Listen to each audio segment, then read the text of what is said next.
তুমি কি সদাই কিনতেছো তোমাকে বাউচার দিত? একটা পরিষদে সরকারি পরিষদে টাকা জমা দিলে এটা কোনো রসিদ হয় না? পরিষদ সরকারি তোমার কাটা গেছে। এই পরিষদে 150 টাকা নিয়ে বার্থ সার্টিফিকেট।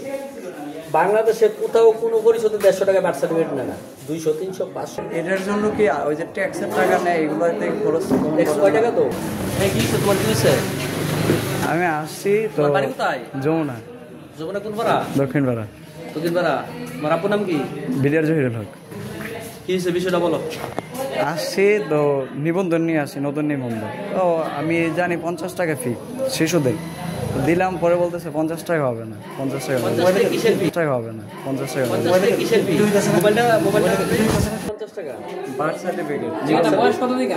দাঁড়া, বার্থ সার্টিফিকেট ফি 50 টাকা কোথায় কোথায় লেখা আছে? কোথায় দেখছো? আবার যে ওয়েবসাইটে তো লেখা আছে। হ্যাঁ, ওয়েবসাইটে কার ফি 50 টাকা শিশুদের 50 টাকা কার ফি? 50 টাকা হলো সরকারের ফি। হ্যাঁ, সরকারের খাতায় জমা হবে 50 টাকা। এই যে কম্পিউটারে টাইপ করবে, কাগজ, কারেন্ট বিল, আদার্স, এইগুলি কার? ওয়েবসাইট দিব, ওয়েবসাইট দে। পরিষদ থেকে সরকারিভাবে দেয় না? পরিষদের সরকার দেখে এসে এটাই বলছে তোমারে? হ্যাঁ। পরিষদের সরকার দেখে বলছে? কে দেয়? হ্যাঁ, মানে কে দেয় আমি জানতে চাচ্ছি, কে দেয় এটা পরিষদের যারা এখান থেকে সেবা নেয় তারা এটার জন্য কি ওই যে ট্যাক্সের টাকা নেয় এগুলোতে খরচ? 100 টাকা তো বছরে।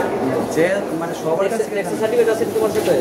আমি বলি আপনি মানে সবার কাছে। আচ্ছা, এখন তুমি 50 টাকা বাংলাদেশে কোথাও বানাইছো নি? আচ্ছা আমি বলি আপনার ক্লিয়ার কাট বলি কথা। এখন উনি বলছে হবে না, কিন্তু পার্শ্ববর্তী মানুষটা আমার যেভাবে ধরলো মনে হলো যে আসলে অনেক কিছু। না কেন ধরছো তুমি? কথা তো আমরা তো এখন বসে রয়েছি, কথা তো মার্কেটিং করতেছো, তুমি মার্কেটিং করতেছো। শোনো, তুমি স্টুডেন্ট মানুষ, বুঝতে হবে ওয়েবসাইট দিয়া দুনিয়াটা চলে নি। তুমি আমার বলো দুনিয়াটা চলে, বলো। ওয়েবসাইটে 50 টাকা ঠিক আছে, মানে সরকারি 50 টাকা কি লিগ্যালি চলার সুযোগ নেই, তাই তো? মানে এটাই বুঝাইলেন যে দুনিয়ার মধ্যে লিগ্যাল চলার কোথাও সুযোগ নেই। হ্যাঁ, লিগ্যালি তো, এটাই তো লিগ্যাল। এই পরিষদে 150 টাকা নিয়ে বার্থ সার্টিফিকেট। বাংলাদেশে কোথাও কোনো পরিষদে 150 টাকা বার্থ সার্টিফিকেট নেয় না, 200, 300, 500। সরকারের ফি হলো সরকারের খাতায় জমা হবে 50 টাকা। মানে তুমি না দিলে ওইটা এখান থেকে কাটবো, তুমি দিলেও এখান থেকে কাটবো। আচ্ছা, তাইলে আপনি একটা প্রচলন সৃষ্টি করেন যে ভাউচার দেন, রসিদ সহ দেন, টাকা যত টাকা রাখে রসিদ সহ দেন। আপনার পরিষদে 150 টাকা রাখে সবার কাছ থেকে, আপনি রসিদ দেন। কিসের জন্য হয়েছে? 1 বছর উপর বাচ্চা। হ্যাঁ, 1 বছর উপর বাচ্চা। ম্যাডাম বলতেছে যে 1 বছর নিচে হলে আপনি যাই দেন আমরা একটা কোড সেট করে রেখে দিতাম। হ্যাঁ, আর 45 দিন হলে আমি ফ্রিতে নিতাম। আপনি 1 বছরের বেশি বাচ্চাতে আপনি বলতেছেন 50 টাকা দিবেন না, এই বাউচার চাচ্ছেন। অনেক লোকজন কোন বিধানে? একবার বলে ম্যাডাম আপনার চাহিদা বলেন কত? আমি অফিসিয়ালি চাহিদা বলে যে অফিসিয়াল চাহিদা। ম্যাডাম বলে আপনার চাহিদা কত? এটা কইছে পরে আরেকটা কথা কথা। এরপর বলে কি জানেন, এদের কাউকে আমি পরোয়া করি না। এটা কি এর সাথে কি ঝগড়া করতে আসছে? আমি এখানে সাইডের কাউরে আমি এখনো বলে পরোয়া করি না, সাইডের কাউরে।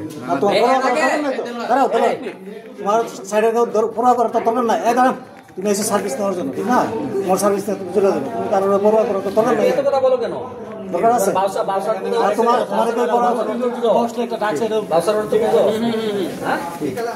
তোমাকে প্রশ্ন করছি, তুমি বুঝো কিনা? তুমি কি সদাই কিনতেছো তোমাকে বাউচার দিত? একটা পরিষদে সরকারি পরিষদে টাকা জমা দিলে এটা কোনো রসিদ হয় না? পরিষদ সরকারি তোমার কাটা গেছে। পরিষদে তোমার কাটা গেছে। টাকা দিলে বাউচার হয়, তুমি জানো? ওইটা হয়েছে কোথাও? মানে কোথাও কোনো কিছু কোথাও? হ্যাঁ, না হয় না, হয় না। হয়তো মুর্শিদ চেয়ারম্যানের আমলে 1100 টাকা 1200 টাকা করে রাখছে না, ওই সময় হইতো। আমি তো 1100 টাকা দিই নাকি? হ্যাঁ, তোমার আমি বলছি মুর্শিদ চেয়ারম্যানের আমল বলছি, তোমাকে বলছি। কথা বেশি বলো, একদম কথা কম বলবা। সার্ভিস নিতে আসবা, সার্ভিস নিয়ে চলে যাবে, মার্কেটিং কোনো কথা বলবা না, ঠিক আছে? এতটুকু বলে দিলাম।